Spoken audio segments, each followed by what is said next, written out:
The rain came in sheets that November night, the kind that turned streets into rivers and made windshield wipers useless. Ethan Parker stood behind the counter of Old Maple Diner, watching water cascade down the windows in patterns that reminded him of everything falling apart. The neon sign outside flickered red and blue, casting shadows across empty booths that should have been full on a Friday. But this was the edge of town where the asphalt cracked and nobody came unless desperation or habit dragged them through the door. The coffee maker hissed, steam rose in clouds that smelled like burnt grounds and too many hours. Ethan poured himself half a cup black and let it warm his hands. His reflection stared back from the chrome surface of the espresso machine. 34 years old. Dark circles under green eyes that used to be brighter. Hair that needed cutting.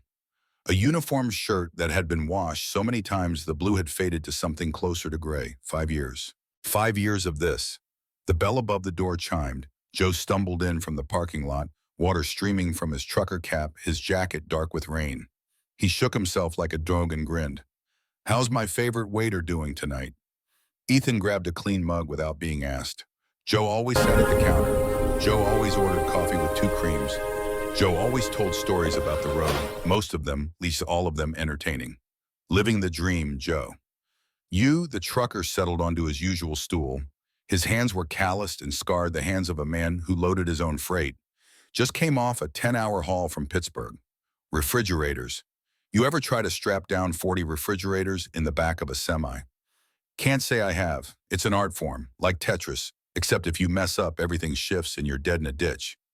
Ethan set the coffee down. Joe wrapped both hands around it and breathed in the steam. For a moment, his face softened into something almost vulnerable, the way people looked when they thought nobody was watching. "You seen that storm rolling in from the west?" Joe's voice dropped lower. "Weather Service says it's going to get worse before it gets better." "Story of my life." Joe laughed, but it died quick. He pulled a silver flask from his jacket pocket and poured a measure of something amber into his coffee. The sharp smell of whiskey cut through the diner air. Ethan's jaw tightened. "Joe, you're driving tonight. Just one. Takes the edge off. Takes the edge off until you're wrapped around a telephone pole." The trucker's eyes went hard for a second, that flash of anger that came when someone touched a nerve. Then it passed. He pushed the flask away.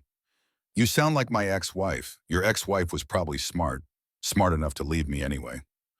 The door opened again. Sarah Martinez came in with her backpack weighing down one shoulder and textbooks tucked under her arm. 19 years old community college nursing student, working 2 part-time jobs and still short on rent every month. Ethan had watched her count coins on this counter more than once, her face going red when the total fell short. She slid into booth 3 without looking up, already pulling out her anatomy textbook. Her hair was pulled back in a ponytail that had given up hours ago. Dark circles under her eyes matched Ethan's. He grabbed a pot of coffee and a clean mug. Sarah glanced up when he approached. "I'm just studying. I probably shouldn't even order anything." "When's the last time you ate?" She looked away. "Lunch, maybe." Ethan set the mug down and poured. The menu was already on the table.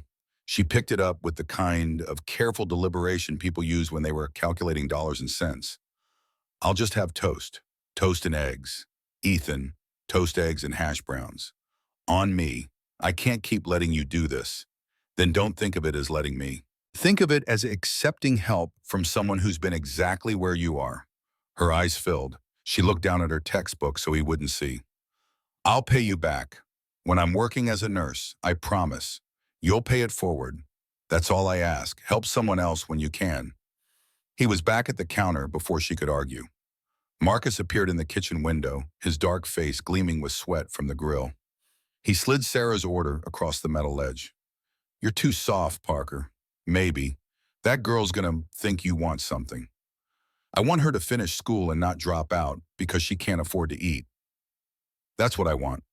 Marcus grunted and disappeared back into the kitchen. The grill sizzled. The exhaust fan rattled. Through the window, Ethan could see him scraping grease into the trap, his movements practiced and efficient. Marcus had worked kitchens for 30 years. He knew every shortcut, every way to squeeze another hour out of equipment that should have been replaced a decade ago. The diner settled into its familiar rhythm. Joe told a story about a blizzard in Montana. Sarah bent over, her textbook lips moving as she memorized the names of bones. Rain drummed on the roof. The neon sign flickered. Ethan's phone buzzed in his pocket. He pulled it out. A text from Mrs. Henderson next door. Lily's asking for you. I told her you're working, but she's having trouble sleeping. His chest constricted. He typed back, put her on, 30 seconds. Then the phone rang. Hey, sweetheart. Daddy. Her voice was small and thick with sleep. I had a bad dream. What was it about? I dreamed you didn't come home, that you went away like mommy. The words hit like a fist. Ethan turned away from the counter, facing the wall so nobody could see his face. I'm always coming home, baby. Always. I promise. But what if something happens? What if your car crashes? It won't. I'm the most careful driver in the world. I drive so slow that snails pass me on the highway. She giggled. That's not true. You're not that slow. Slow enough. And Mrs. Henderson is right there if you need anything before I get home. Okay, she yawned. Daddy, when are you going to stop working nights? The question landed in his stomach like lead. Soon, sweetheart. Soon. You always say that because I mean it. I'm working on making things better. Okay, I love you, Daddy. I love you too, Lily, more than anything in the world. Now go to sleep. I'll see you in the morning. He hung up. His hands shook. The phone felt too heavy. Emily's face surfaced in his memory. The way she looked the morning before the accident, kissing Lily's forehead before her shift at the hospital. The way she always said everything would be okay even when it wasn't. The way she promised they'd figure it out together. Then a Tuesday afternoon, a drunk driver running a red light, a phone call that shattered the world into before and after. 2 years old. Lily was 2 years old. Someone had to be there when she woke up. Someone had to make breakfast and tie her shoes and hold her when the nightmares came. Day shifts didn't allow for that. Day shifts meant daycare and babysitters and missing the moments that mattered. So he'd quit his job at the software company, quit the salary and the health insurance. In the future, that made sense. Took night shifts at a diner on the edge of town where the pay was minimum wage plus tips, and the tips barely existed. But he was home in the mornings, home to make her chocolate chip pancakes, home to walk her to the bus stop, home to read her bedtime stories before his shift started. 5 years of this, 5 years of trying to be both parents, 5 years of failing at it. Ethan pushed away from the wall. Joe was watching him with careful eyes. She okay, just nightmares. Kid's got a good dad. My old man was never around, worked long-haul routes and drank when he was home. You're doing right by her. The words should have felt like comfort. Instead, they felt like accusation. Because doing right meant Lily woke up alone in the middle of the night. Doing right meant he missed school plays and parent-teacher conferences. Doing right meant accepting that he would never be enough. The door opened, a blast of cold air and rain. Marcus's voice came from the kitchen. We got another one. But Ethan was already looking. The woman who walked in didn't belong here. That was the first thing. The second was that she knew it and came anyway. Her suit was black, perfectly tailored, the kind that whispered money instead of shouting it. The cut was European, Armani maybe, or something even more exclusive. Her heels clicked on the linoleum floor with the confidence of someone who had never worried about rent. A leather handbag hung from her shoulder, soft and expensive, probably worth more than Ethan's car. She was maybe 45, though it was hard to tell. Good bones, dark hair pulled back in a style that was both severe and elegant. Her face was angular, intelligent, the kind of face that calculated odds and made decisions that moved millions of dollars. She surveyed the diner like a general surveying a battlefield. Her gaze touched every detail. The cracked vinyl booths, the water-stained ceiling tiles. Joe hunched over his spiked coffee. Sarah bent over her anatomy textbook. The menu board with its faded lettering advertising the blue plate special. Then her eyes landed on Ethan. Something flickered there. Recognition, maybe? Or assessment? She held his gaze for 3 seconds that stretched into an hour. She chose the corner booth, the one nobody liked because it was too far from the counter and too close to the bathroom. She slid in and set her handbag on the seat beside her with careful precision. Ethan grabbed a menu and a glass of water. His feet carried him across the floor even as instincts screamed that something was wrong. Everything about this woman screamed wrong. She didn't fit. She was a Rolex in a pawn shop, a Rolls Royce in a junkyard. He set the water down. Good evening. What can I get you tonight? Her eyes were dark brown, almost black. They studied his face the way a scientist studied a specimen. Coffee, black, and a slice of apple pie. Her voice was smooth and controlled, every syllable precisely placed. No accent, or rather, an accent so carefully erased that its absence was noticeable. Coming right up, he brought the coffee, first then the pie. She thanked him with a nod that wasn't quite polite and wasn't quite dismissive, something in between, something that made him feel measured. Back at the counter, Joe leaned close. Who's the suit? No idea. She a lawyer? You in trouble. Not that I know of. Well, she's watching you like you owe her money. Ethan glanced back. The woman was staring at her coffee cup, but he'd caught the movement when she looked away. Joe was right. She was watching. But while the night stretched on, Sarah finished studying and ordered another coffee she didn't touch, just holding the cup for warmth. Joe told another story about a truck stop in Oklahoma. Marcus cursed at the grill when the pilot light flickered, and the woman in the corner booth sat perfectly still. Her coffee went cold. The pie lay untouched except for a single bite. Her hands rested on the table, no phone, no book, no distraction, just sitting, watching. At one point, Ethan approached with the coffee pot. Warm that up for you. She looked up. Those calculating eyes, no thank you. Anything else I can get you? No. He retreated, his neck prickled with the sensation of being observed. Joe left around 10. He clasped Ethan's shoulder on his way out. You take care of yourself, kid, and thanks for keeping me honest. Anytime. Sarah packed up her books shortly after. She stopped at the register. Ethan handed her the receipt. She looked at the total. 0. Ethan, her voice broke. Pay it forward.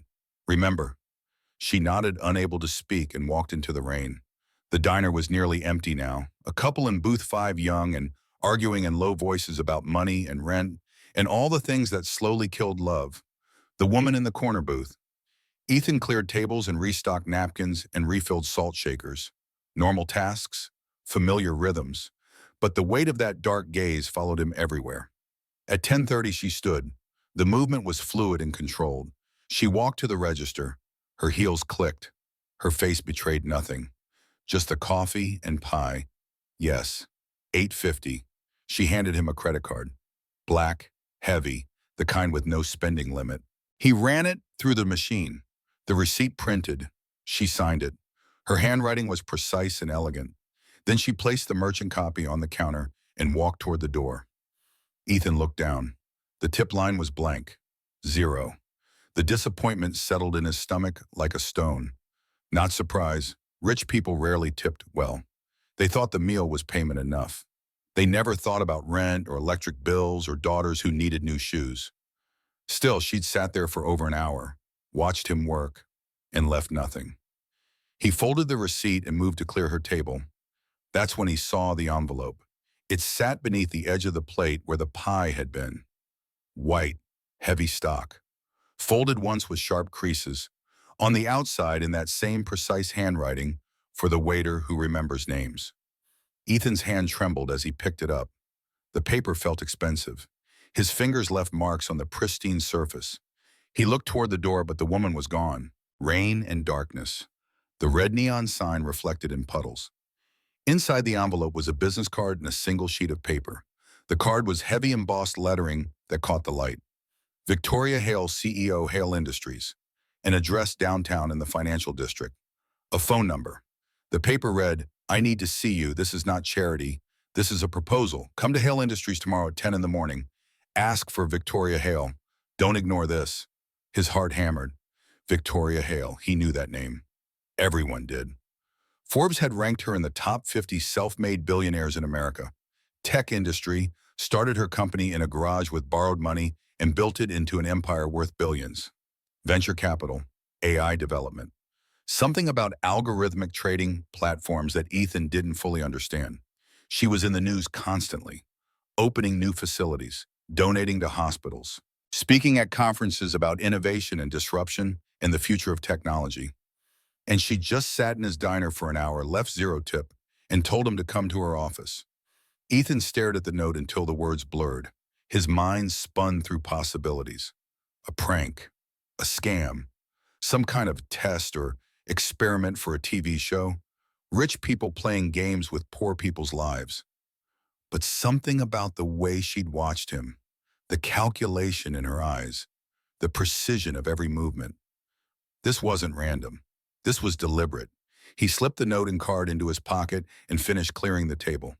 The couple in booth 5 left 10 minutes later. The diner was empty except for Marcus in the kitchen. Ethan counted out the register. $43 in tips total. He split it according to hours worked. His share came to $17. He'd worked 8 hours. $2.12 per hour in tips. He locked the front door at midnight. Marcus came out from the kitchen, wiping his hands on a towel. You see that woman in the corner? Hard to miss. You know her. Ethan pulled out the business card. Marcus took it, squinting at the lettering. Hale Industries. That's the tech company, right? The one that's worth billions. That's the one. And she wants to see you. Apparently, Marcus handed back the card. His face was carefully neutral. What for, I have no idea. People like that don't talk to people like us unless they want something. You be careful. I will. They walked out together into the parking lot. Rain had stopped, but the air was thick with moisture. Marcus climbed into his 20-year-old Toyota. Ethan got into his Honda Civic with 200,000 miles and a check engine light that had been on for 6 months. The drive home took 15 minutes. Streets were empty. Traffic lights blinked yellow. His mind wouldn't stop spinning. Victoria Hale, a proposal, not charity. What could a billionaire possibly want from a waiter? He thought about ignoring it, throwing the card away, pretending it never happened. Rich people played games. This was probably some thought experiment or research project. Maybe she was writing a book about service workers. Maybe she got off on watching people struggle. But then he thought about Lily, about the way she'd learned not to ask for things she wanted, about the books she borrowed instead of owned, about the scholarship applications he filled out every year that went nowhere.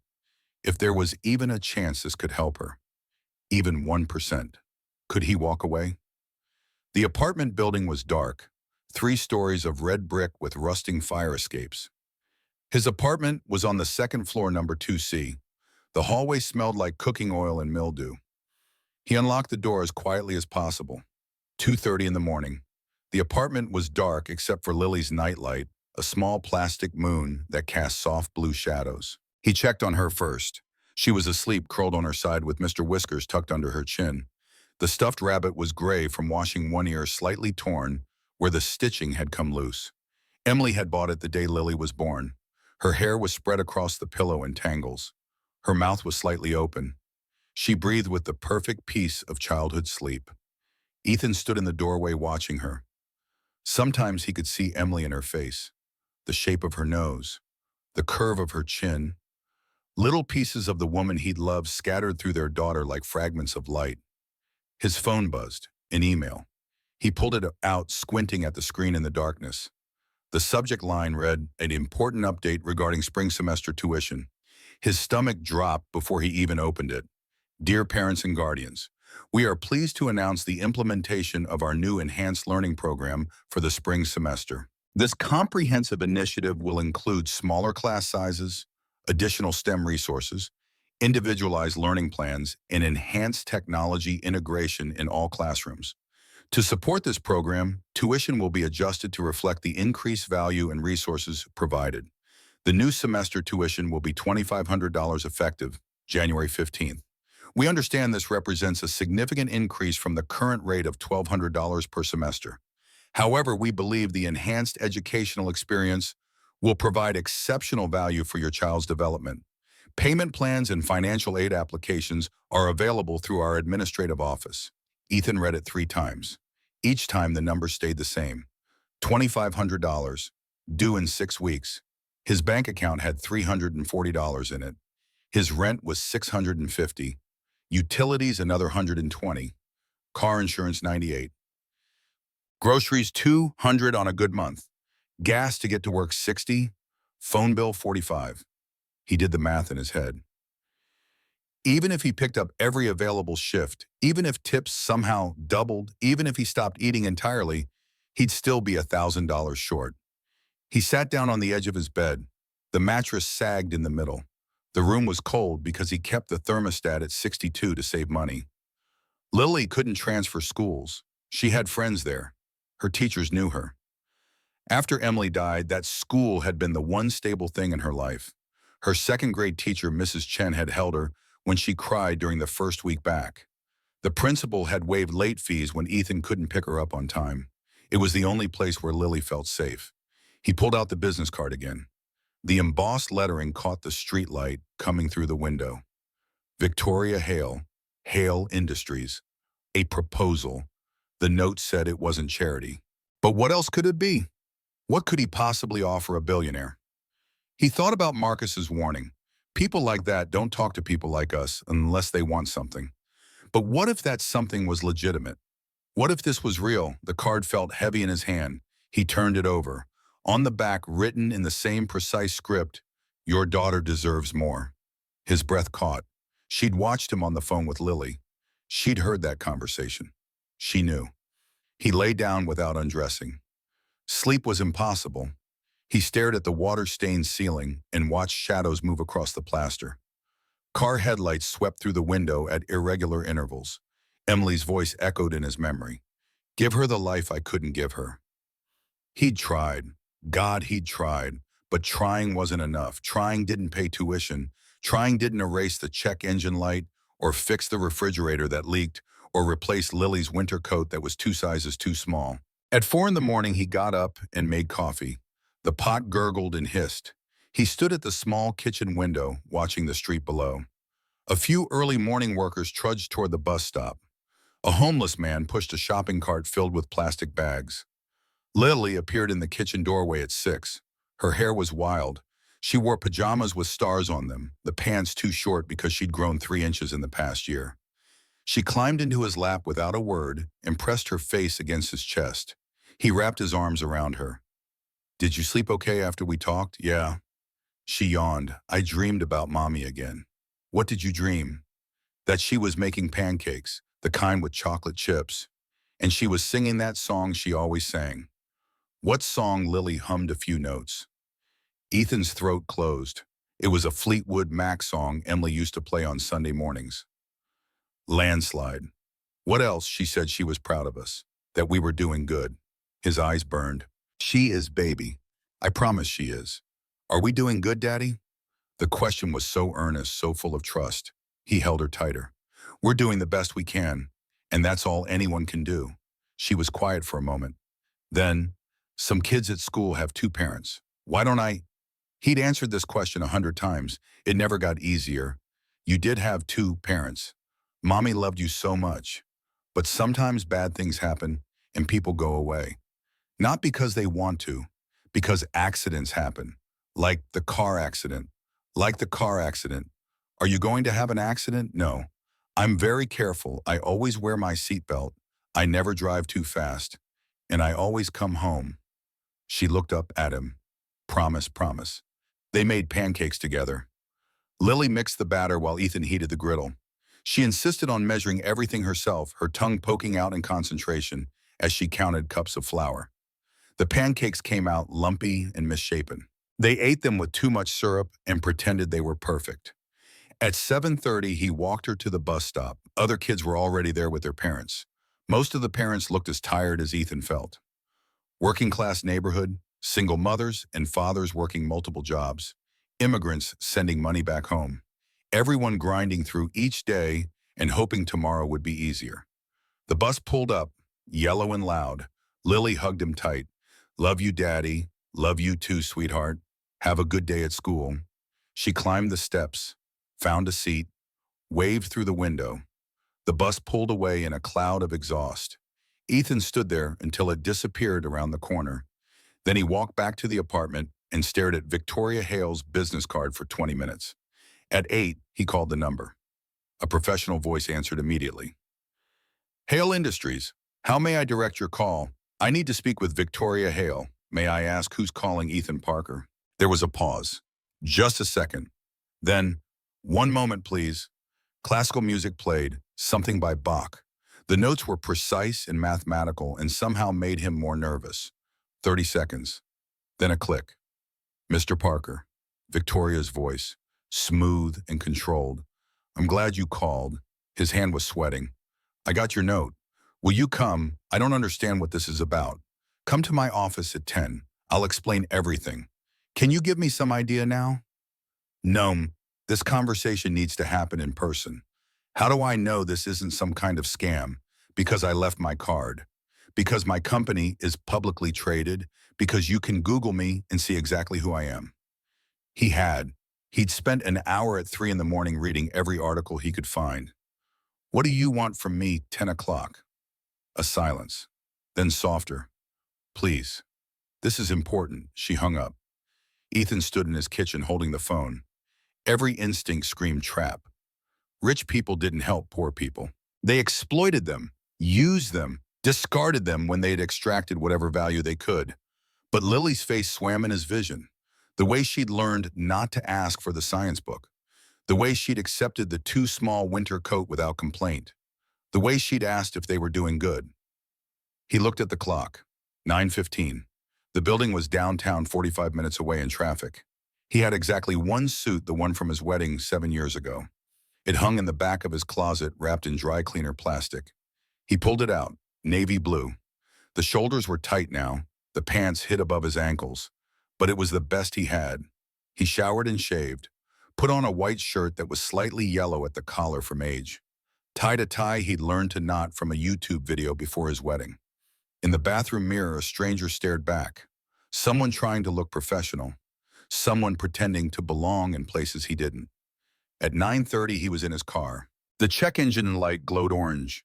The car made a rattling sound when he accelerated. But the engine turned over and that was enough. Traffic was thick heading downtown. He merged onto the interstate and crawled through 3 lanes of brake lights and exhaust. The city skyline grew larger. Glass towers that reflected clouds. Buildings where people made decisions that moved markets and changed lives. Hale Industries was easy to spot. 40 stories of steel and glass, modern architecture that looked like something out of a science fiction movie. The kind of building that said, "We're the future." He found parking 3 blocks away, a meter that took credit cards. He fed it $5 and hoped that would be enough time. The walk to the building felt like walking to an execution.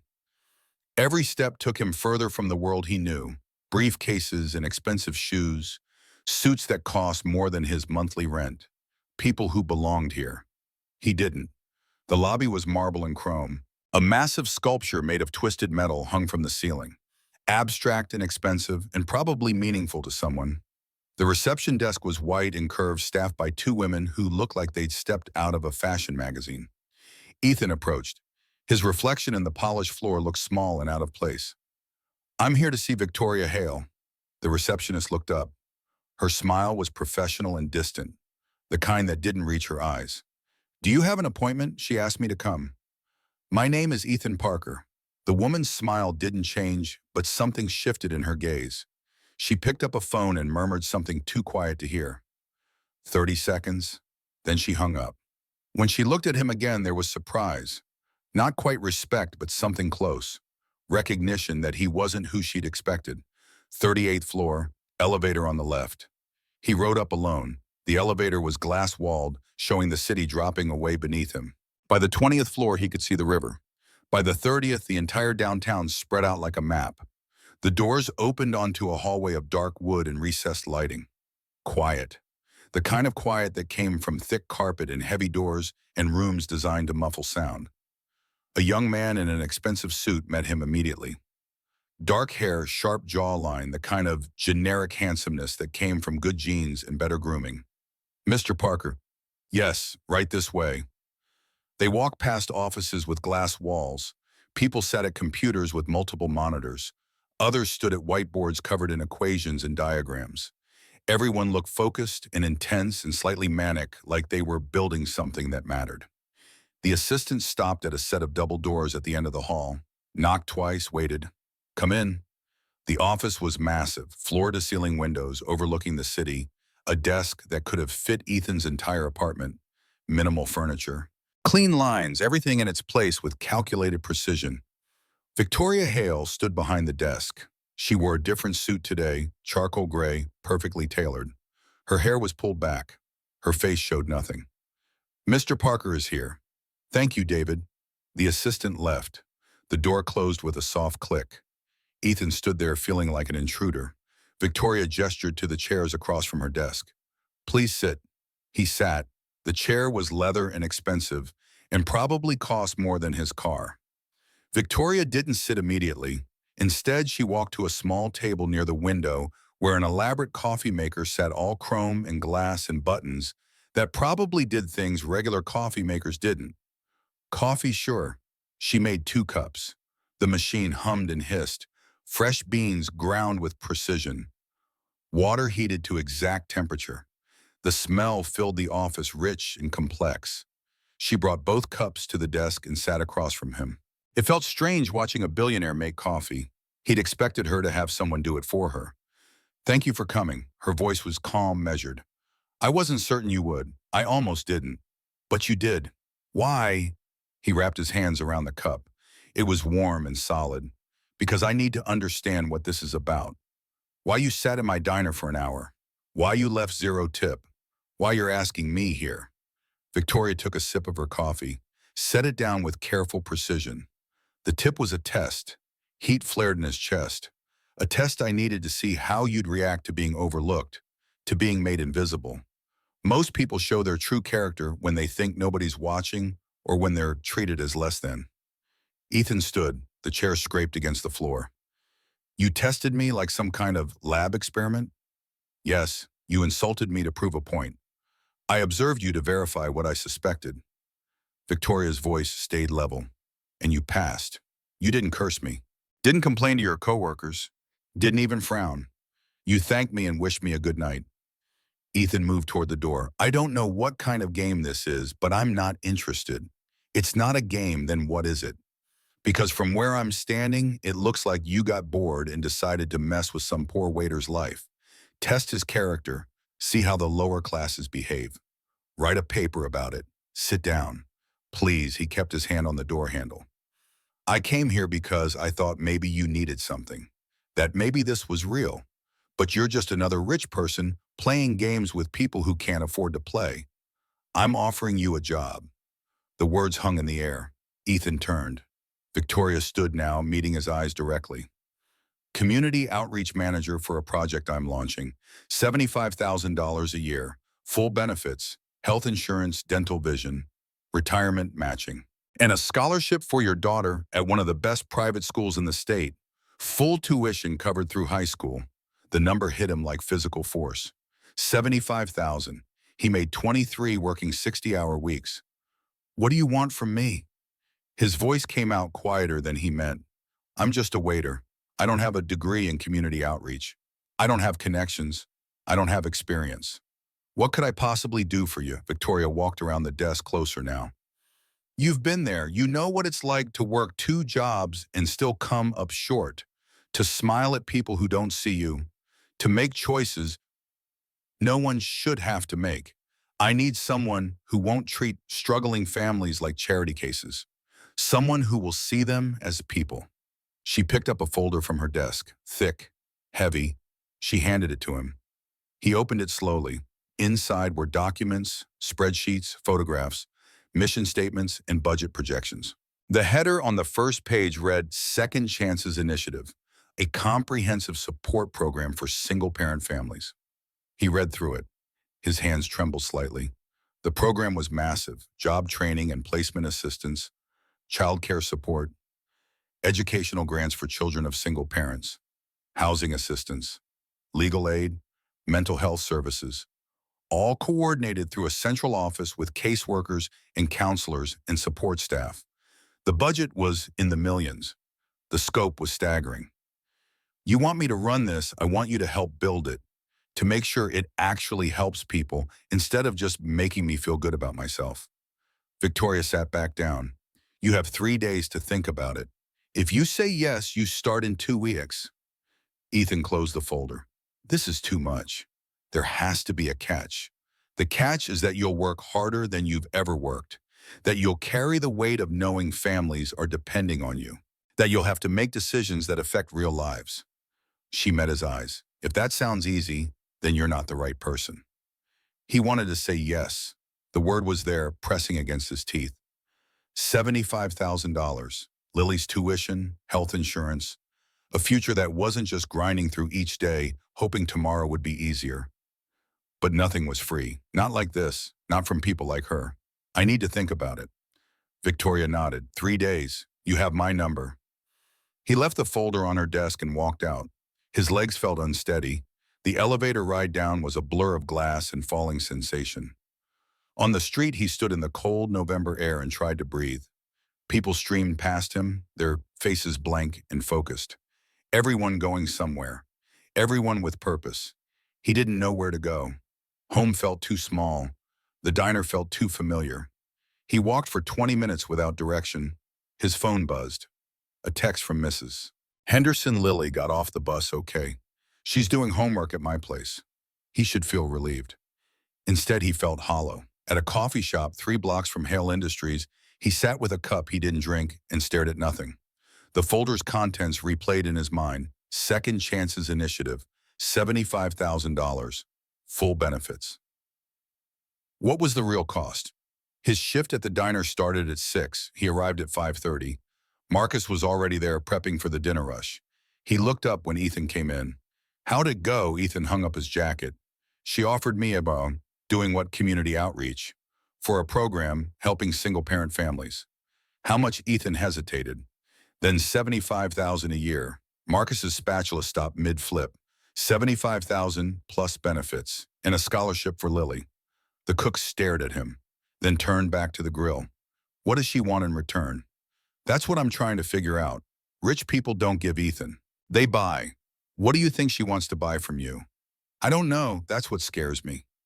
Jenny pushed through the kitchen doors with an armload of dishes. She was young, 25, maybe working her way through cosmetology school. Dark hair pulled back in a ponytail, tired eyes that tried to stay cheerful.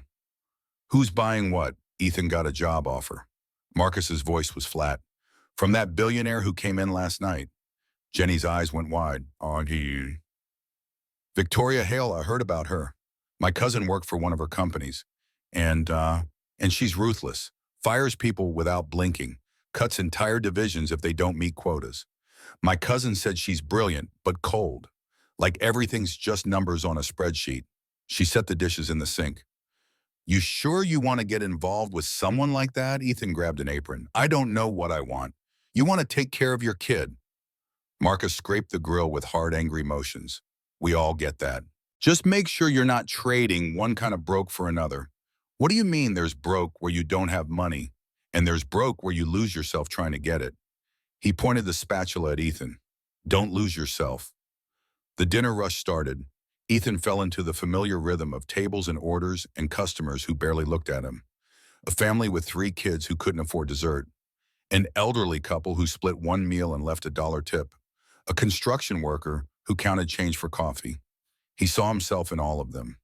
The careful calculations, the small sacrifices, the quiet dignity of people doing their best with too little. Around 8, his phone buzzed. He checked it in the kitchen. An email from Lily's school. Again, reminder: spring semester tuition increase takes effect January 15th. Payment plans available through the administrative office. $2,500. 6 weeks away. He leaned against the wall and closed his eyes. The enormity of it pressed down like physical weight.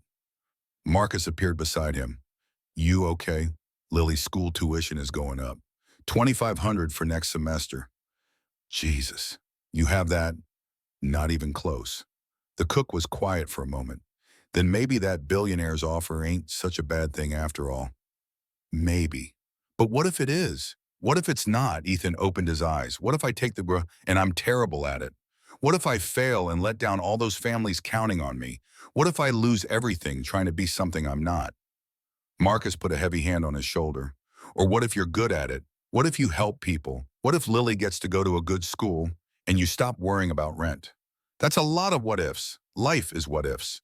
The question is, which ones you're willing to bet on? After his shift, Ethan picked up Lily from Mrs. Henderson's apartment. The older woman lived next door, a widow in her 70s who'd taken it upon herself to help after Emily died. She waved away his thanks like always. That child is a blessing. Don't you ever thank me for spending time with the blessing. Lily held his hand as they walked the 2 blocks home. The November air was cold and sharp. Their breath made clouds.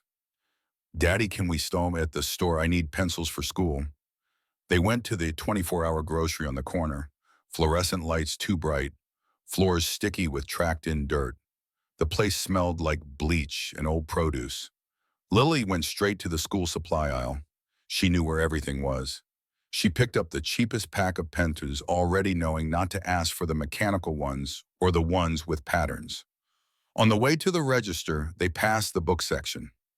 Lily stopped. Her eyes caught on a colorful cover. It was a kid's science book. Planets and animals and the human body. Bright illustrations. The kind of book designed to make learning exciting. $15. Lily's hand reached toward it, then stopped. She looked up at him. "Can I?" She didn't finish. Just looked at the book, then back at him, then away. "Next time, sweetheart." His voice came out rough. "It's okay, Daddy. I can get one from the library." She said it with such easy acceptance, like she'd practiced the words, like she'd learned that wanting things only led to disappointment. They bought the pencils and walked home. Lily chattered about school, about a science experiment with vinegar and baking soda, about a boy named Michael who'd shared his crackers at lunch, about a drawing she'd made in art class. Ethan listened and made the right sounds, but his mind was elsewhere. On that book. On the way, Lily's face had lit up for just a second before she'd learned to dim it. After she was asleep, he sat at his laptop and searched for Victoria Hale. More articles, more interviews. Forbes profiles and TechCrunch features and Wall Street Journal analyses of her business strategy. Most of it was familiar. Self-made billionaire, tech industry disruptor. Started her company with $50,000 of credit card debt and turned it into a unicorn. But then he found something buried deeper. A local newspaper article from 2010. The headline read, "From waitress to boardroom, Victoria Hale credits late mother's work ethic." He read it slowly. Victoria Hale's mother, Sarah Hale, had worked as a waitress at Morton's Diner for 20 years. Single mother after her husband died when Victoria was 3. Worked double shifts most of her life. Put Victoria through state college on a patchwork of scholarships and loans and tips saved in coffee cans. Sarah Hale died in 2018. The article didn't say how, just that she'd passed after a long illness. Ethan stared at the screen. Victoria's mother had been a waitress, a single parent, just like him. That's why she'd come to the diner. That's why she'd watched him. That's why she'd left that note. She was looking for something, or someone. A mirror of her mother, maybe. Or herself. Or the man who'd help them when no one else would. He read more, searched deeper. Found a eulogy Victoria had given at a charity gala in her mother's honor. The transcript was available online. "My mother taught me that dignity isn't about how much money you have. It's about how you treat people when nobody's watching." She remembered every regular customer's name. She knew their kids and their struggles and their small victories. She made them feel seen. When I was 15, she was hit by a drunk driver on her way home from work. Broke her back. 3 surgeries. Physical therapy for months. We had insurance, but it wasn't enough. We were going to lose everything. There was a man who used to come into Morton's every morning. Construction worker, could barely afford breakfast. But when he heard what happened to my mother, he organized a fundraiser. Got the whole neighborhood involved, raised enough to cover most of the medical bills. My mother tried to find him after she recovered. Wanted to thank him, pay him back. But he'd moved away. She never got to tell him what his kindness meant. She spent the rest of her life looking for ways to pass that kindness forward. And when she died, I promised I would do the same. Not because it's good business, not because it looks good in press releases, because dignity matters, because being seen matters, because sometimes one person's kindness can change everything. Ethan read it 3 times. Each time his throat got tighter. She wasn't testing him. She was looking for him. For that construction worker. For someone who remembered names and saw people and helped without expectation of return. He closed the laptop. His hands were shaking. At 2 in the morning, he lay in bed staring at the ceiling. Sleep was impossible. His mind spun through scenarios. Take the job. Help families. Make enough money to give Lily a real life. Or refuse. Stay safe. Keep grinding. Keep failing slowly. Emily's voice echoed. Give her the life I couldn't give her. He'd been trying, but trying wasn't enough. At 5:30, he gave up on sleep, made coffee, sat at the kitchen table, and watched the sky lighten through the window. At 6, Lily padded out in her pajamas, climbed into his lap without a word, pressed her face against his chest. Morning, baby. Morning, daddy. They sat in silence. Her breathing was slow and even. Outside, the city woke. Cars started. Buses rumbled past. People began their daily grind. Lily looked up at him. Can I ask you something always? If you could help other kids like me, would you? The question was so simple, so direct. Of course, sweetheart. Why do you ask? I heard you talking to Miss Henderson yesterday. About a job, about helping families. You have good ears. So would you. If you could help other kids whose mommies or daddies aren't there anymore, the answer should have been obvious. But fear made it complicated. I don't know if I'd be good at it, but you're good at helping people. You help people at the diner all the time. That's different. That's just being nice. Being nice is helping people. Her voice was matter of fact. So if you could do more of it, why wouldn't you? Out of the mouths of babes, Ethan held her closer. You're right. Then you should do it. She yawned and snuggled deeper into his arms. He made her chocolate chip pancakes. She insisted on helping mixing the batter while he heated the griddle. The pancakes came out better this time, almost round. At 7:30, he walked her to the bus stop. She hugged him extra tight before boarding. Love you, Daddy. Love you too, sweetheart. Have a good day. The bus pulled away. He watched until it disappeared. Then he pulled out his phone and called Victoria Hale's number. The assistant answered. I need to speak with Victoria. May I ask who's calling? Ethan Parker. A pause, then just a moment. The whole music played. Bach again, precise and mathematical. 30 seconds felt like hours. Then Mr. Parker. I'm in. His voice was steady. But I have conditions. I'm listening. 6-month trial period. I don't take the scholarship for Lily until I've proven I can do the job. I keep working 1 shift a week at the diner to remember where I came from. And every decision about the program goes through me. I'm not a figurehead. If I do this, I do it right. Silence on the other end, long enough that he thought maybe he'd pushed too hard. Then Victoria's voice was something new in it. Something that might have been respect. Deal. You're tougher than I thought. I learned from my wife.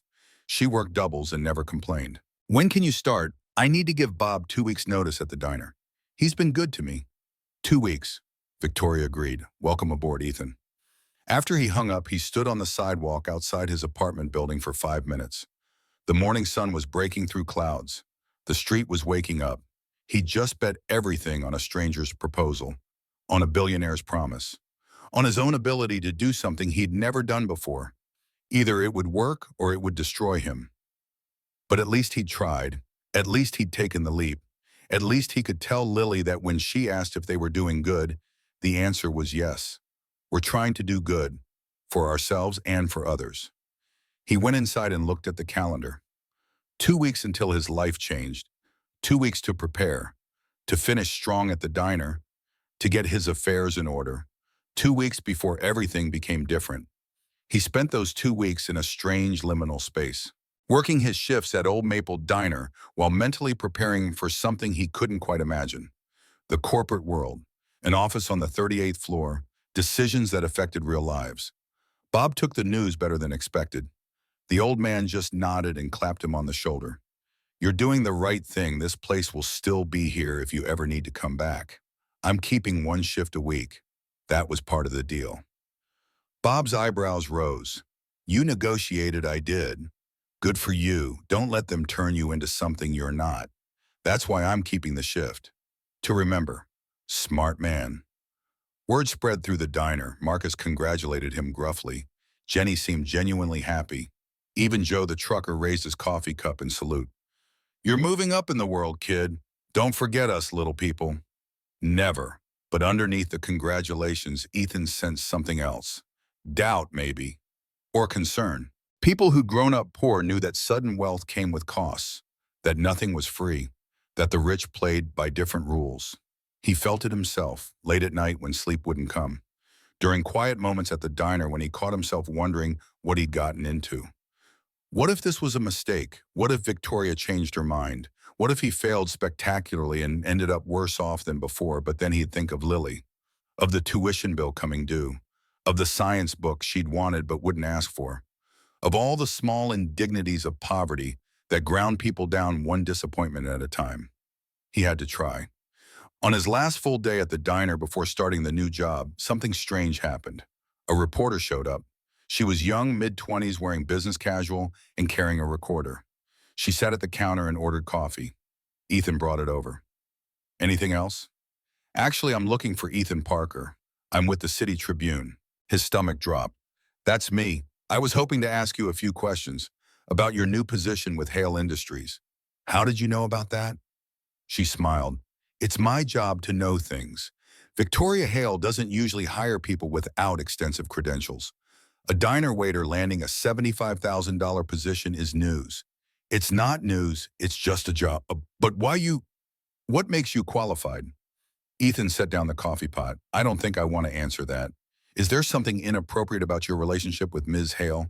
What? No, there's nothing inappropriate. She's offering me a job, that's all. The reporter leaned forward. So she's offering a high-paying corporate position to someone with no relevant experience or education, and you expect people to believe that's purely professional. I expect people to mind their own business. The public has a right to know how billionaires spend their money and who they're giving opportunities to. This conversation is over. Mr. Parker Ethan walked away. His hands were shaking. Bob appeared at his elbow. You want me to throw her out? No. Just let her finish her coffee and leave. But the damage was done. The reporter stayed for 20 minutes watching, taking notes. Then she left. Ethan's phone rang 2 hours later. Victoria, have you seen the news? What news? There's a story online. City Tribune, about your hire. He pulled it up on his phone. The headline made his stomach twist. Billionaire Victoria Hale plucks diner. Waiter for high-paying position. What's the real story? The article was careful. It didn't accuse anyone of anything directly, but the implications were clear. Questions about qualifications, speculation about their relationship, quotes from unnamed sources suggesting nepotism or worse. By evening it had spread. Local news picked it up. Social media exploded. Everyone had an opinion. Some people defended Victoria, said she was giving someone a chance who deserved it, said this was what real philanthropy looked like. Others were less kind. Gold digger, scandal. What did he do to earn this? Ethan read the comments until his eyes burned, then stopped because it was making him sick. The worst came the next day. Lily's teacher called in the afternoon. Mr. Parker, I wanted to give you a heads up. Some of the children have been talking. Their parents saw the news and, well, kids repeat what they hear at home. What are they saying? Things about you and money and Ms. Hale. Lily doesn't understand most of it, but she knows it's not nice. She came to me, crying during lunch. Rage burned through his veins, hot and righteous. Did you address it? I spoke to the children involved, but I wanted you to know. Thank you. I'll talk to her. When Lily got off the bus that afternoon, her eyes were red. She walked slowly, her backpack dragging. Ethan met her at the door, knelt down to her level. Hey, sweetheart, Mrs. Chen called me. Want to tell me what happened? Her lip trembled. Some kids said mean things. What kind of things? They said you were after someone's money, that you did something bad to get a job. She looked up at him with confused, hurt eyes. Did you do something bad, Daddy? His heart broke. No, baby. I didn't do anything bad. I'm just trying to make things better for us. Then why are they being mean? Because sometimes people don't understand. And when they don't understand, they say things that aren't true. But it hurts, I know. He pulled her close. I know it hurts, and I'm so sorry. That night after Lily was finally asleep, Ethan called Victoria. I can't do this. Her voice was calm. What happened? The article. The rumors. Kids at Lily's school are teasing her, calling me a gold digger, saying I'm after your money. Ethan, the money isn't worth her dignity. I'm sorry, I can't. He hung up before she could respond, turned off his phone, sat in the dark living room and stared at nothing. He'd made the wrong choice, jumped too fast, believed too easily, and now Lily was paying for it. At midnight, he finally went to bed. Sleep came in fits and starts, punctuated by dreams of Emily's shaking her head in disappointment. The knock came at 8 in the morning. Sunday, his one full day off. He opened the door to find Victoria Hale standing in the hallway of his apartment building. She looked completely out of place in her expensive coat and heels surrounded by peeling paint and water-stained carpet. "Can I come in?" He stepped aside because he didn't know what else to do. Victoria entered the small apartment. Her eyes took in everything. The second-hand furniture, the toys scattered on the floor, the kitchen table with 3 chairs because the fourth had broken and he couldn't afford to replace it. Lily appeared from her bedroom. She was still in her pajamas, hair wild from sleep. She stopped when she saw Victoria. "Who's that daddy?" "This is Miss Hale. He didn't know how to finish." Victoria walked over and crouched down next to Lily. Her expensive coat brushed the worn carpet. "Hi, Lily, I brought you something." She pulled a book from her bag. The science book, the one from the store. Lily's eyes went wide. She looked at Ethan, uncertain. He nodded. She took the book carefully, like it might break. "Thank you." Her voice was barely a whisper. Victoria stayed crouched there. "Your dad is one of the bravest men I know. He said no to a lot of money because he loves you, because he wanted to protect you. That's what real fathers do." Lily's lip trembled. "But the kids at school? The kids at school don't know what they're talking about." Victoria's voice was gentle but firm. "My mom was like your dad. She worked hard. People looked down on her sometimes. But I was proud of her. And you should be proud of your dad. He's a good man. Don't let anyone tell you different." Lily nodded. Tears ran down her cheeks. Victoria stood and turned to Ethan. "I'm handling the newspaper. They'll print a retraction, and I've already called Lily's school. If any child harasses her again, there will be consequences." She walked to the door, then stopped. "If you walk away, I respect that. But know this, you're not doing this for money. You're doing this so other families don't have to feel what you're feeling right now. Your daughter will be proud, not because you're rich, because you help people." She left. Lily climbed into his lap, still holding the book. "Daddy, is she nice?" He thought about it. The test, the 0 tip, the way she'd crouched down to Lily's level and spoken to her like an equal. "Yeah, baby, I think she is. Then maybe you should help her, like you help people at the diner." He held his daughter and looked at the science book in her hands. Thought about Sarah Hale working herself to death so her daughter could have a chance. About the construction worker who'd helped when no one else would. About the weight of kindness passed from stranger to stranger. Maybe belief wasn't about trust. Maybe it was about hope. And maybe hope was worth the risk. That afternoon, Victoria's assistant called. The City Tribune had printed a retraction, not just a correction, a full retraction, admitting their sources were unreliable and their implications unwarranted. The assistant's voice was cool and professional. "Ms. Hale wanted you to know that she's also made a donation to Lily's school, a new anti-bullying program. It starts next week." Ethan didn't know what to say. "She still expects you on Monday if you're willing. 8 o'clock, 38th floor." He looked at Lily. She was reading her science book, completely absorbed. Her face had that serious concentration she got when something interested her. "Tell her I'll be there." Monday morning came cold and clear. Ethan wore his wedding suit, kissed Lily goodbye, drove downtown in his rattling Honda. The building looked even taller in daylight, glass and steel reaching toward clouds. He rode the elevator to the 38th floor. David met him with a professional smile. "Welcome to Hale Industries, Mr. Parker. Let me show you to your office." His office. The words felt surreal. It was small by corporate standards. But to Ethan, it looked massive. A desk, a computer, windows overlooking the city, his name already on the door. David handed him a badge. "Building access. You'll need this for security." "Thank you. Ms. Hale would like to see you at 9. Conference room B. Okay." David left. Ethan stood in his office feeling like an imposter. He sat at the desk. The chair was comfortable. The computer was new. Everything smelled like possibility and fear. At 9, he found conference room B. Victoria was already there with 3 other people, 2 men and a woman, all wearing suits that cost more than Ethan's monthly rent. Victoria made introductions. "This is James Chen, our legal counsel. Sarah Rodriguez, head of community partnerships. And Michael Thompson, financial director. They'll be working with you on the Second Chances initiative." Everyone shook hands. Their grips were firm and professional. Their eyes were measuring. Michael spoke first. We've allocated $3 million for the first year. That gives us room for roughly 200 families if we're careful.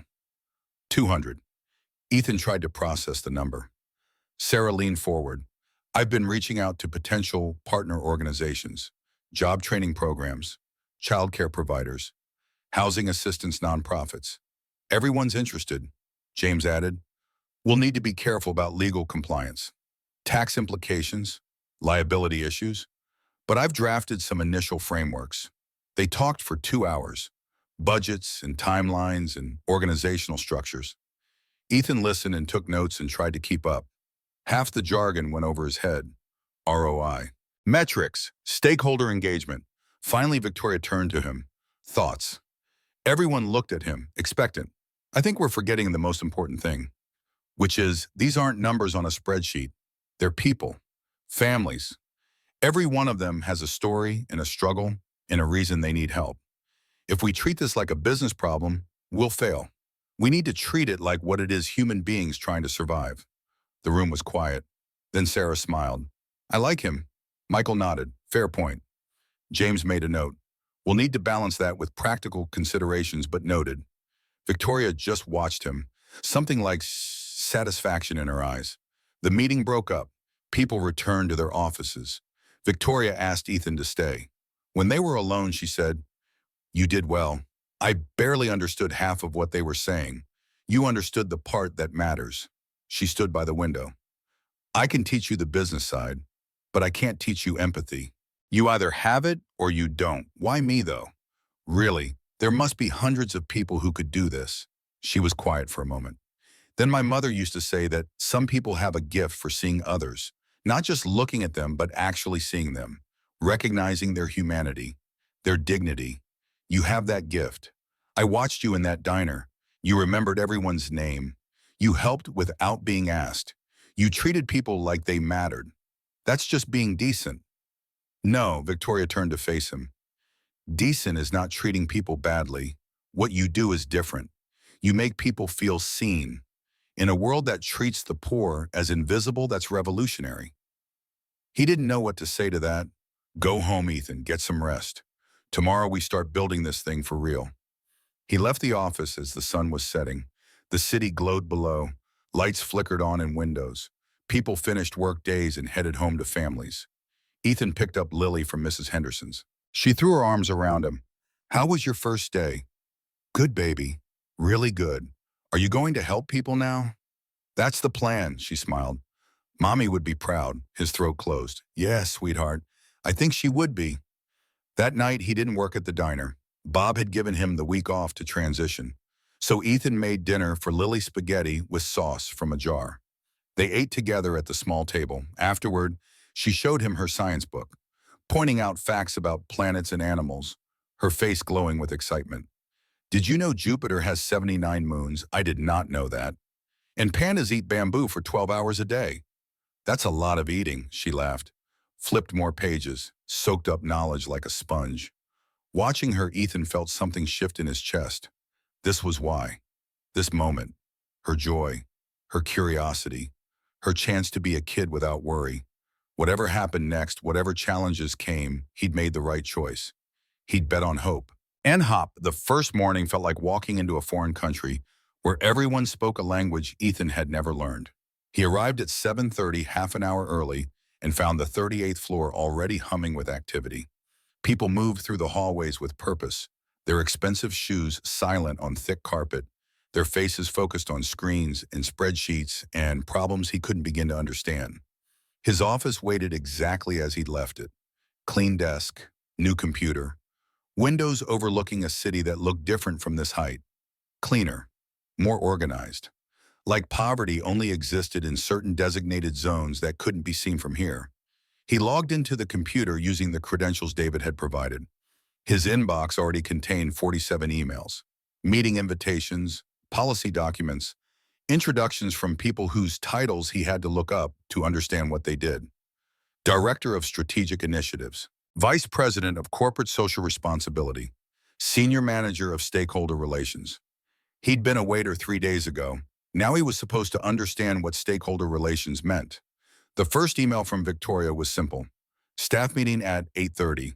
Conference room A. Bring questions. Conference room A turned out to be massive. Glass walls, a table that seated 20, screens on every wall displaying data and charts and projections.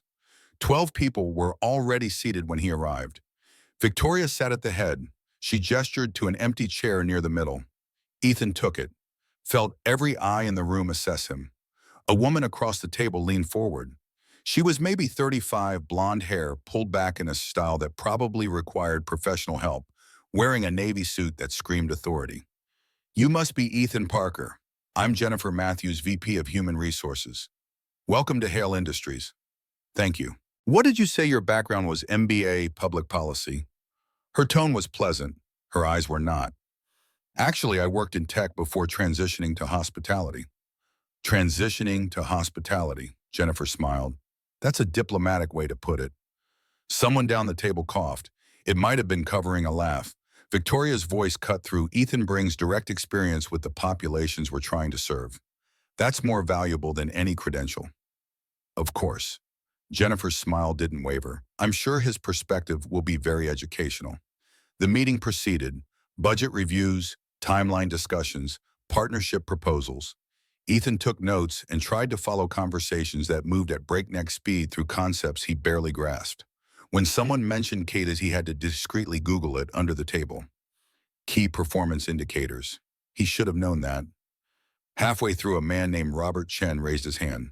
He was older, maybe 50, with gray at his temples and glasses that made him look perpetually skeptical. I have concerns about the risk profile of this initiative. We're essentially investing $3 million based on qualitative assessments rather than quantitative metrics. Victoria turned to Ethan. Response. Every eye swiveled to him. Heat crawled up his neck. I think reducing people to quantitative metrics is part of the problem. When someone needs help, you don't look at their credit score and decide if they're worth saving.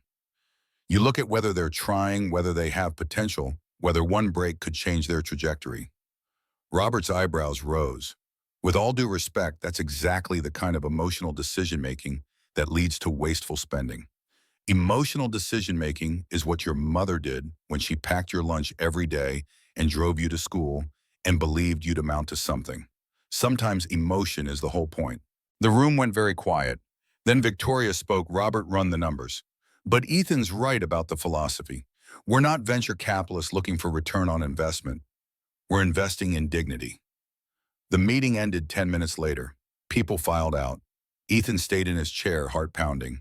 He just contradicted a senior executive in his first real meeting. Jennifer paused at the door. She looked back at him. Her smile was sharp as broken glass. Bold choice confronting Robert like that. Let's hope it works out for you. After she left, Victoria closed the door. They were alone in the massive conference room. You didn't need to defend me. Ethan's voice was tight. I can handle skepticism. That wasn't skepticism. That was a test. Victoria walked to the windows. Jennifer's been here 8 years, Robert 12. They've seen dozens of initiatives come and go. They wanted to see if you'd fold under pressure. Did I pass? You held your ground without being disrespectful. Yes, you passed. It doesn't feel like it. Get used to that feeling. Victoria turned to face him. This place runs on a different fuel than your diner. People here are smart and ambitious and absolutely ruthless when they need to be. They'll smile while sharpening knives. You need to learn which smiles are real. How do I do that? By remembering why you're here. By not letting their games make you doubt yourself. She walked toward the door. And by working harder than anyone else so they can't dismiss you. The next 3 weeks were baptism by fire. Ethan arrived before dawn and left after dark. He read policy documents until his eyes burned. Attended meetings where he understood maybe 60% of what was said. Made phone calls to nonprofits and community organizations to build partnerships. The program took shape slowly. They'd start with job training for single parents in 3 industries: healthcare, technology, and hospitality. Partner with companies willing to hire people with employment gaps. Provide childcare assistance and transportation support. Offer educational grants for children. The paperwork was staggering. Legal agreements, tax compliance forms, background check protocols. insurance requirements. Every simple idea spawned 50 pages of documentation. Ethan worked through lunch most days. His desk accumulated coffee cups and protein bar wrappers. The suit jacket came off by 10 each morning and didn't go back on until he left. Other employees watched him, some with curiosity, others with barely concealed contempt. The whispers followed him through hallways. That's the waiter. Victoria's charity case. Wonder how long he'll last. In the break room one afternoon, he overheard two women talking by the coffee maker. Neither noticed him in the corner. I heard she's paying him $75,000. Can you imagine I have a master's degree and I make less than that, probably sleeping with her? That's how these things work. His hands clenched around his water bottle. He wanted to confront them, tell them they had no idea what they were talking about. But Victoria's words echoed, "Don't let their games make you doubt yourself." He left the break room without his coffee. The isolation was worse than the whispers. He ate lunch alone, worked in his office with the door closed, avoided the casual conversations that happened around the water cooler or in elevators. Nobody wanted to be friends with the outsider who'd skipped every rung on the corporate ladder. At night, he kept his promise. One shift a week at Old Maple Diner, Friday nights 6 to midnight. Back in his uniform, pouring coffee, remembering names. Marcus raised an eyebrow the first time Ethan showed up. Thought you were too fancy for us now. Made a deal. One shift a week, to keep yourself humble. To remember why I'm doing this.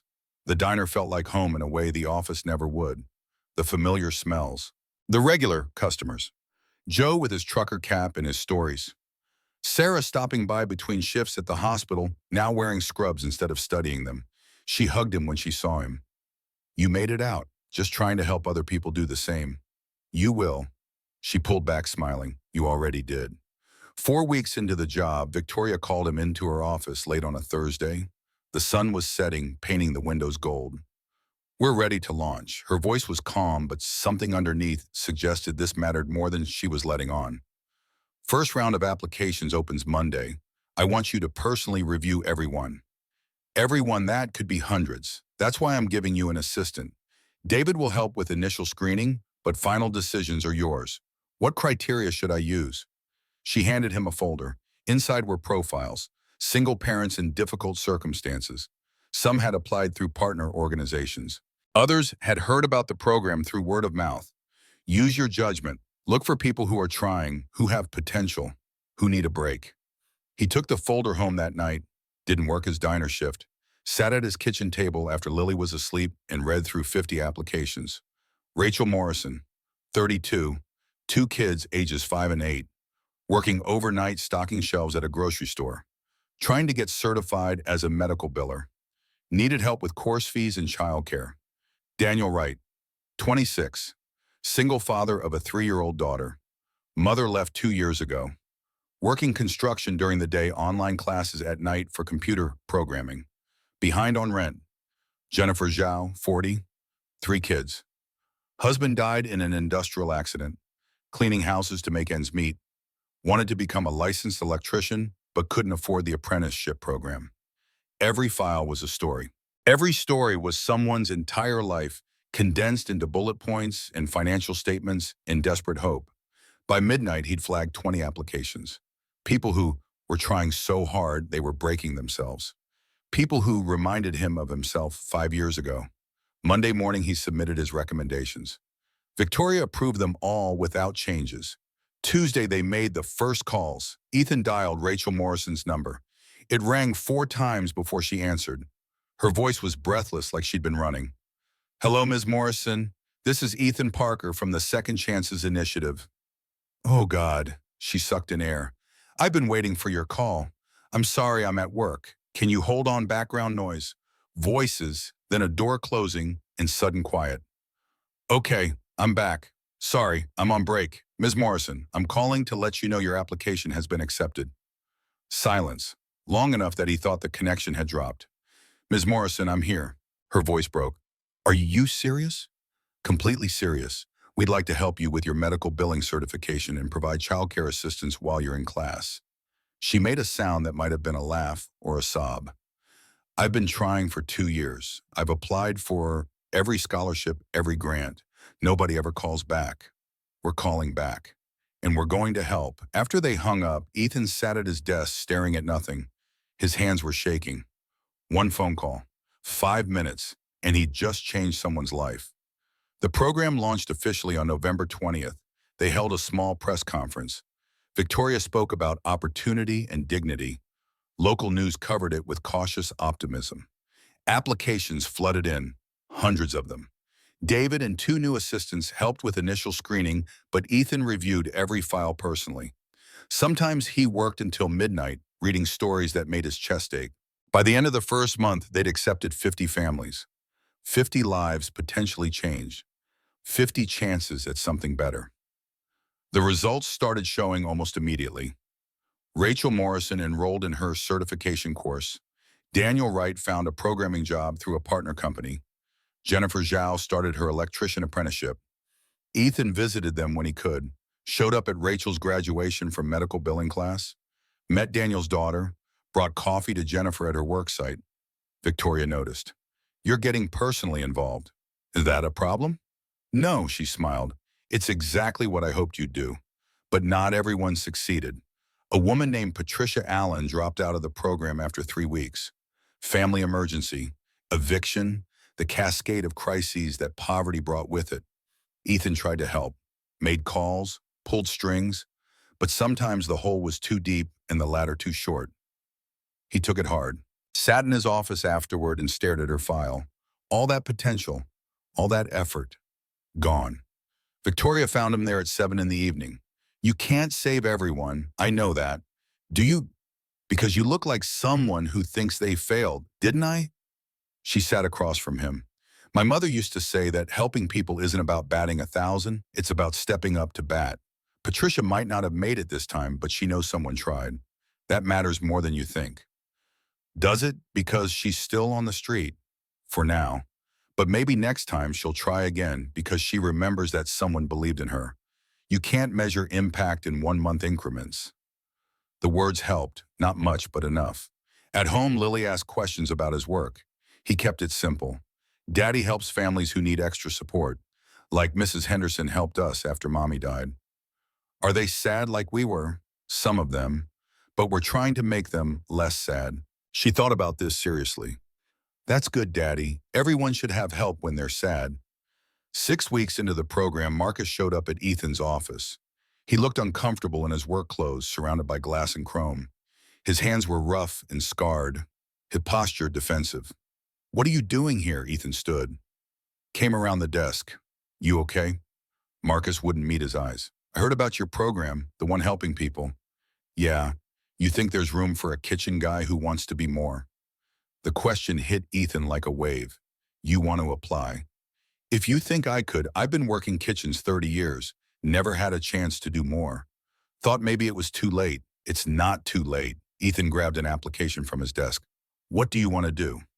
"Be a real chef, go to culinary school, learn the French techniques, work somewhere that's not a diner with broken equipment. Then let's make that happen." Marcus's eyes finally lifted. "You'd help me. After I told you to be careful, after I doubted you, you were protecting me. Nothing to apologize for." The application sat between them. Marcus picked it up with careful hands. "I don't know how to fill this out." "That's okay, we'll do it together." They spent an hour on it, background information, employment history, goals and aspirations. Marcus's handwriting was rough, but his words were clear. "I want to cook food that makes people happy. Real food, the kind that takes skill and care. I want to be proud of what I make." Ethan submitted the application that afternoon, flagged it priority. Victoria approved it the next morning.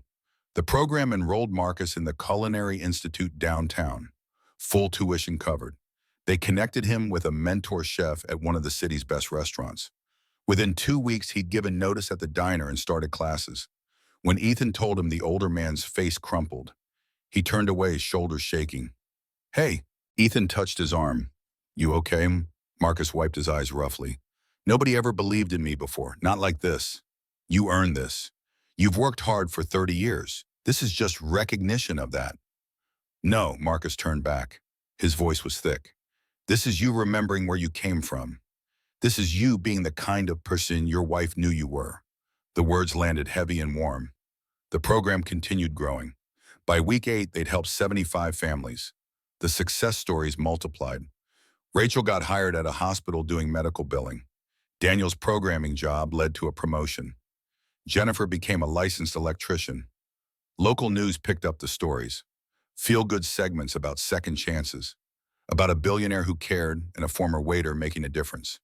Ethan deflected every interview request. This isn't about me, but Victoria's PR team insisted.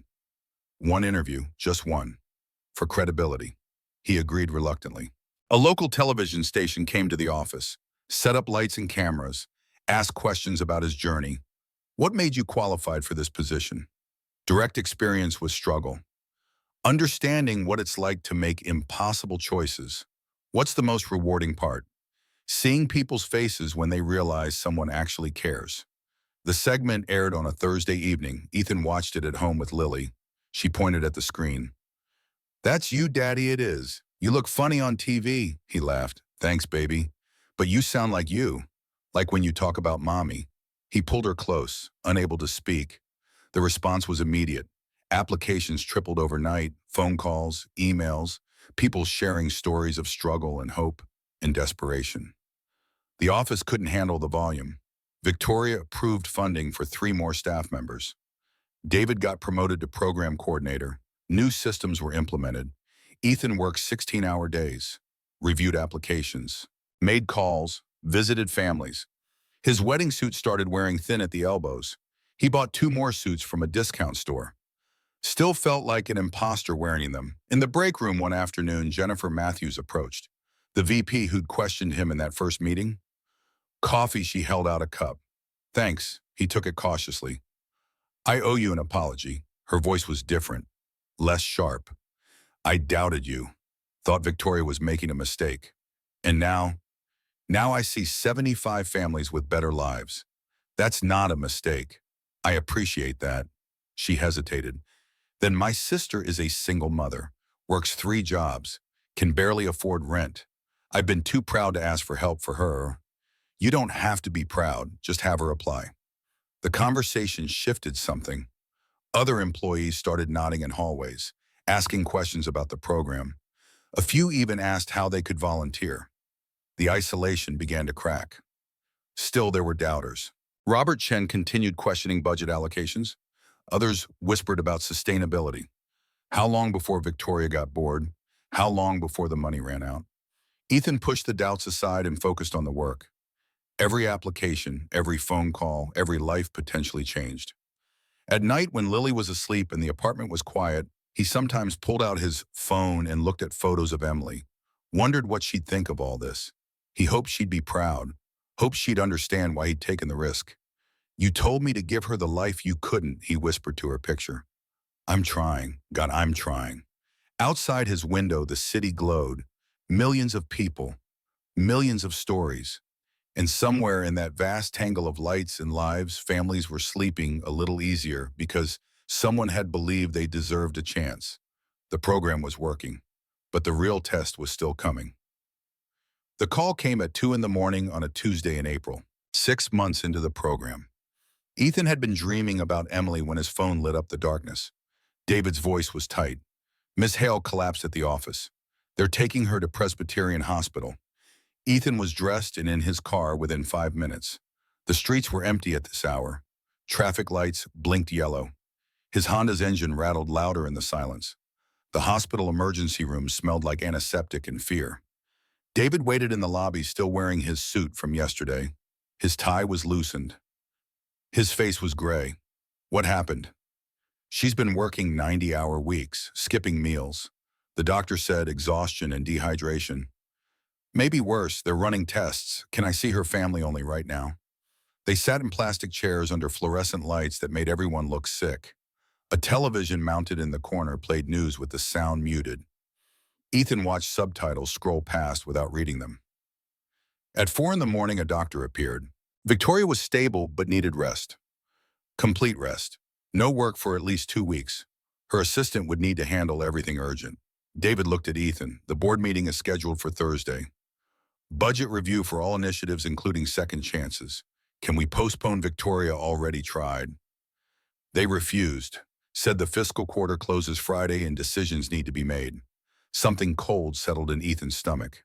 Will she be there? The doctor said no travel, no stress. So no. They drove back as dawn broke over the city, pink and gold light touching glass towers. The world waking up to another day of business and decisions and lives changed by spreadsheets. Ethan went home. Checked on Lily. She was still asleep curled around Mr. Whiskers. He stood in her doorway and watched her breathe. Everything he'd built over the past 6 months suddenly felt fragile.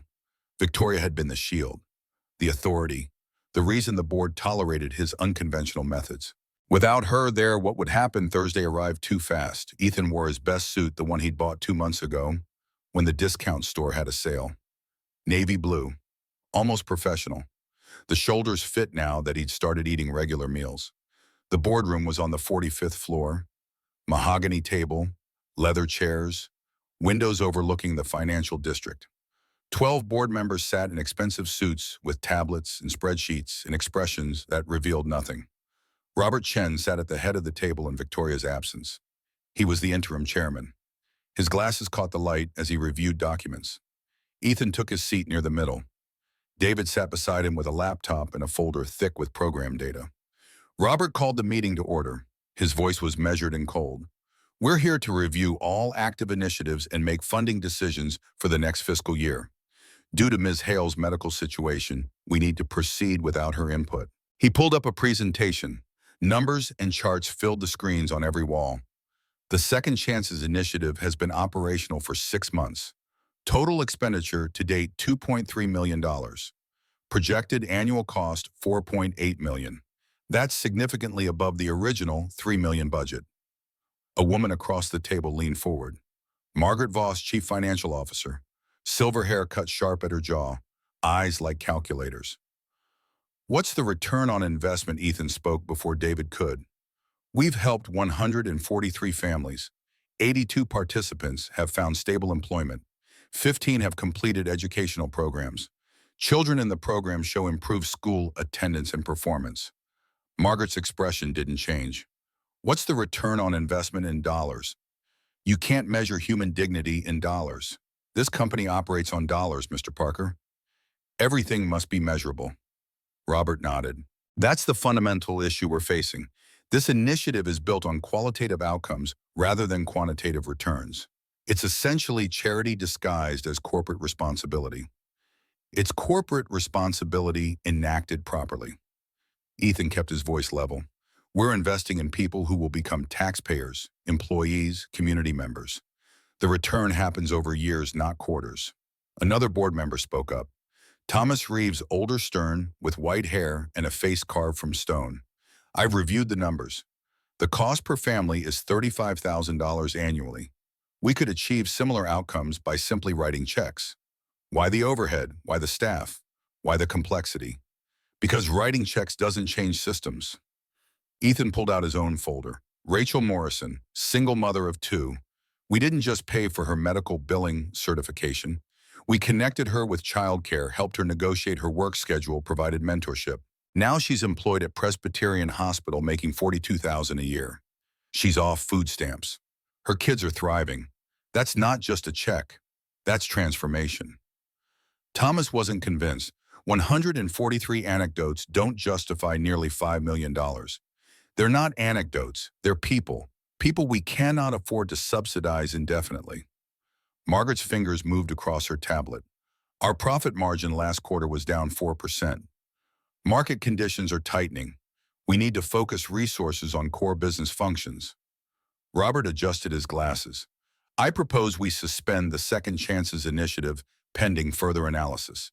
Transfer the remaining budget to areas with measurable ROI.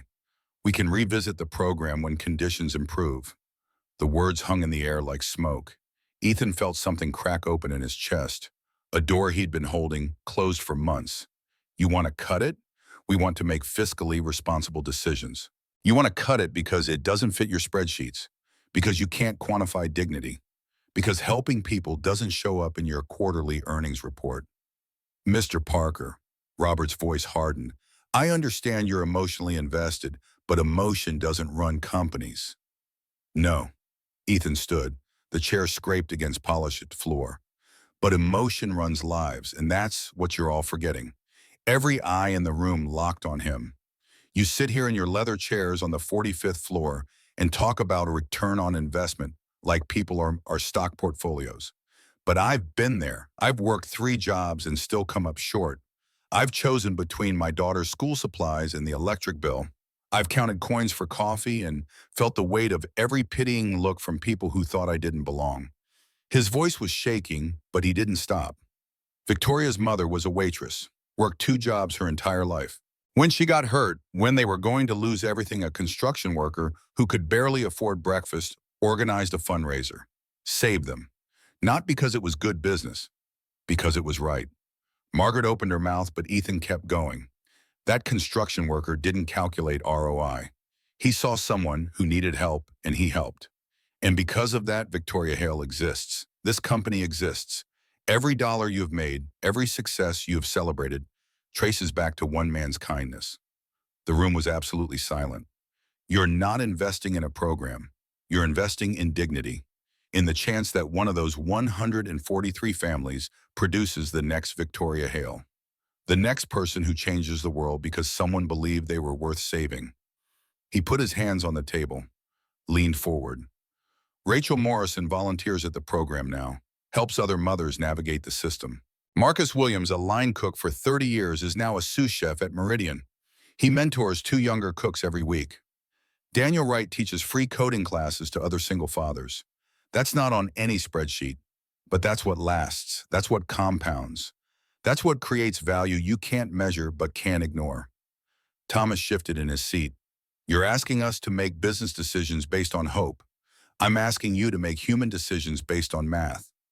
Ethan pulled out more documents. Every dollar we invest returns $3 to the community in taxes, spending, reduced social services. That's not hope. That's data. But you don't want to see it because it requires looking beyond the next quarter. His voice dropped lower. If you cut this program, you're not just cutting costs. You're cutting hope. You're telling 143 families that they don't matter, that their progress means nothing, that dignity has a price tag and they don't meet it. He straightened. So here's my position. Either you keep this program running or I walk. I won't be part of an organization that treats people like line items. Your choice. He sat down, his heart hammered. His hands were slick with sweat. Nobody spoke for 30 seconds that stretched into eternity. Then Margaret broke the silence. That was quite a speech. It was the truth. Robert removed his glasses, cleaned them with a cloth from his pocket. The motion was deliberate and slow. Mr. Parker, you've put us in a difficult position. Good. You're essentially threatening the board. I'm stating my principles. There's a difference, we issued. Thomas leaned back in his chair. The leather creaked. I have a question. What happens to those families if you walk? If we cut the program and you quit in protest, Ethan hadn't thought that far. The question hit him like cold water. They'd be left with nothing. Thomas continued.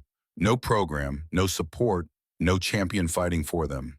Is that what you want? No. Then perhaps threats aren't the answer. Perhaps we need to find middle ground.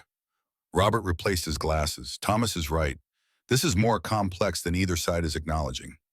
Margaret tapped her tablet. What if we restructure, keep the program but reduce costs, cut staff, limit intake? That's cutting it slowly instead of quickly. Ethan shook his head. These families need comprehensive support. Half measures don't work. Another board member spoke. Ellen Park, quiet until now.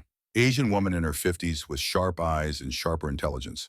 What if we find additional funding, corporate partnerships, grants, philanthropic donations? Take the burden off our core budget. That could work. David spoke up for the first time. I've already identified 3 potential partners interested in collaborative initiatives.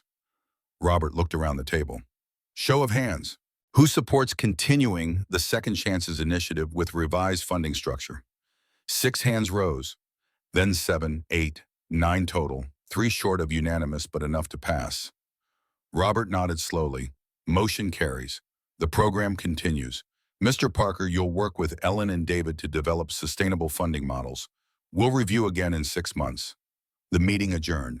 Board members filed out. Some nodded at Ethan, others avoided his eyes. Ellen Park stopped beside his chair. You've got guts. That was either very brave or very stupid. Maybe both. She smiled.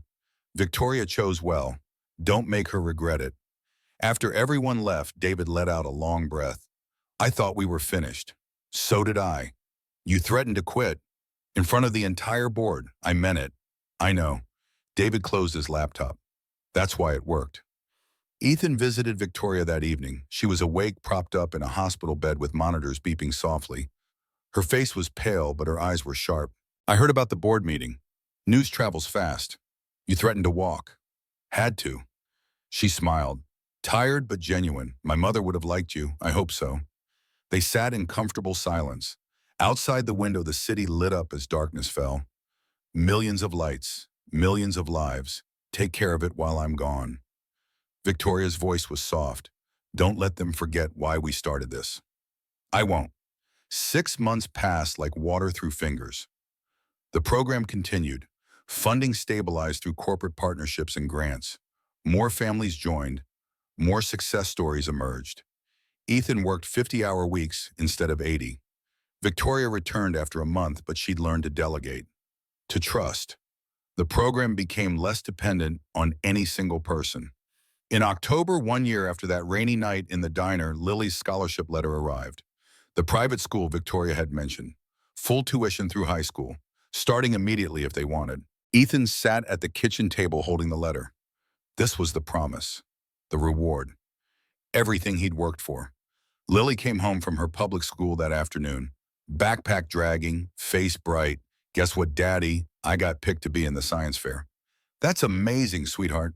And Mrs. Chen said my project about ecosystems was the best in class. She dumped her backpack and pulled out drawings of food chains and water cycles. Her handwriting was improving. Her ideas were complex and thoughtful. Can I invite Maria to help? She's really good at art, and we could make posters together. Maria was her best friend since kindergarten. They'd been inseparable for 3 years. Of course you can. After dinner, Ethan sat Lily down on the couch. He showed her the scholarship letter. This school is supposed to be one of the best in the state. Small classes, great teachers, lots of opportunities. Her face lit up, then fell. But what about Maria and Mrs. Chen and my science fair project? You could still do the science fair, but not with Maria. She looked up at him with serious eyes. Would I have to leave my friends? Probably most of them, yeah. It's a different school, different kids. She was quiet for a long time. Then, do you want me to go? The question was so earnest, so trusting, like whatever he said would be absolutely right. I want you to be happy. That's all I've ever wanted. I'm happy now, at my school, with Mrs. Chen and Maria and my friends. Even though it's not fancy. Fancy doesn't matter, Daddy. You taught me that. His throat closed. When did you get so wise? She giggled. I learned from you. That night after Lily was asleep, Ethan wrote an email to the private school, thanking them, declining the scholarship, explaining that his daughter was thriving where she was, and that felt more important than prestige. He sent it before he could change his mind. The next morning, he told Victoria. She listened without interrupting. You're turning down a $50,000 scholarship. I am. Why? Because Lily's happy where she is. Because her friends are there. Because she's learning that success isn't about where you go, but who you become. Victoria was quiet. Then, your wife would be proud. I hope so. She is. Trust me. Friday night, his shift at Old Maple Diner. 1 year and 2 months since Victoria had walked in and changed everything. The diner felt smaller now, or maybe he'd grown larger, but it still felt like home. Marcus was gone, working at Meridian and loving it. Jenny had graduated from cosmetology school and opened her own salon. New servers worked the tables, young and tired and hopeful. But Joe still sat at the counter, still told stories, still drank coffee with secret whiskey when he thought nobody noticed. Ethan brought him a fresh cup. Joe, we've talked about this. The trucker grinned sheepishly, pushed the flask away. You're worse than my ex-wife. Your ex-wife probably saved your life. She tried. You succeeded. Near closing time, a man walked in, young, maybe 25, paint-stained work clothes, exhausted eyes, the kind of tired that went bone deep. He sat at the counter and studied the menu. His hands were rough, calluses on his palms, paint under his fingernails. Ethan brought water and a menu. Long day, 3 days actually. The man tried to smile. It came out hollow. What do you do? House painting. Commercial properties. Whatever I can get. He ordered coffee. Black. Nothing else. When Ethan brought the check, the total was $250.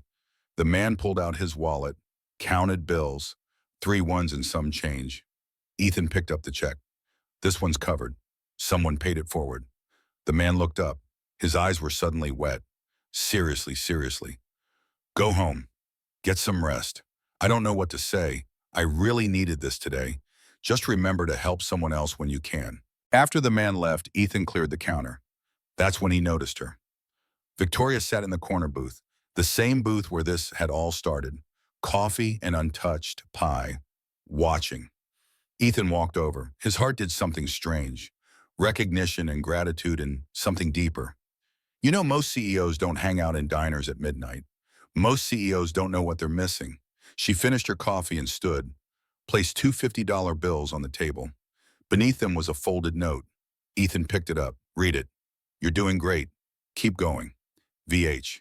He looked up, but she was already walking toward the door. She stopped and turned back.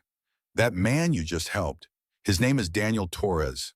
He's a painter, a good one, putting himself through art school. How do you know? Because I've been keeping track. He's going to be fine, just like all the others. Because someone saw him.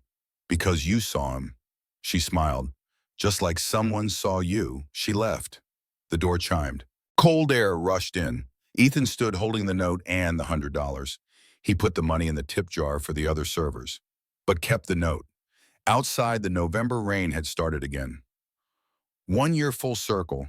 The neon sign reflected in puddles, red and blue light dancing on wet pavement. He locked up the diner. Bob had already left. The kitchen was dark. The booths were empty.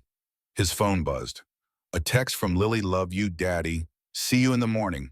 He texted back, love you too, baby. Sweet dreams. The drive home took 15 minutes. Same route, same streets. But everything felt different. The program was helping 200 families now. Rachel managed the intake department. Marcus mentored young cooks. Daniel from tonight would probably apply next month. The ripple expanded. Touch one life, change another. Help one person, watch them help 3 more. From Sarah Hale to a nameless construction worker. From that worker to Victoria. From Victoria to him. From him to Rachel and Marcus and Daniel and hundreds of others. The note in his pocket felt warm. At home, he checked on Lily. She was asleep with her science textbook open beside her. Notes about ecosystems, drawings of food chains, dreams of understanding how everything connected. He closed the book gently, pulled the blanket up to her chin, kissed her forehead. Some tips weren't measured in dollars. Some tips changed lives. And some tips kept changing them, rippling outward in ways you could never predict or control or fully understand. The note from Victoria sat on his dresser. He read it one more time before bed. You're doing great. Keep going. He would, not because he had to, not because he was paid to, but because some debts could only be repaid by passing them forward. Because dignity mattered. Because being seen mattered. Because sometimes one person's kindness created waves that never stopped spreading. Outside his window, the city slept. 200 families sleeping easier tonight. Tomorrow there would be more. Next month more still. The work would never be finished. But that was okay. Some work wasn't meant to end. It was meant to multiply, to spread, to become something larger than any single person could imagine. Ethan turned off the light, lay down in the darkness. Thought about Emily and hoped she could see this. All of it, the struggle and the triumph and the ongoing battle to make the world slightly less cruel. Give her the life I couldn't give her. He was trying and maybe finally succeeding. Not because he'd escaped poverty, but because he'd learned to transform it, to take the pain of struggle and turn it into fuel for helping others struggle less. The rain tapped against the window. Gentle rhythm. The city breathed in sleep. And somewhere out there, someone who'd been helped today would help someone else tomorrow. the chain unbroken. The ripple expanding forever outward into water that had no shore.